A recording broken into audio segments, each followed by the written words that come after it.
So Mina, I want to say, so if you are in leadership position and you are leading others and you suspect that you are suffering from imposter syndrome or you are insecure in your role, please, it is not an excuse for you to mistreat people, especially the people that you are leading. Stop mistreating people and blaming imposter syndrome or insecurity. Get yourself capacitated.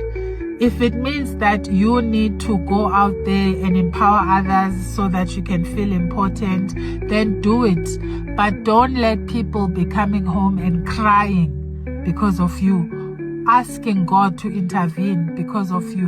No, don't do that. Don't do that.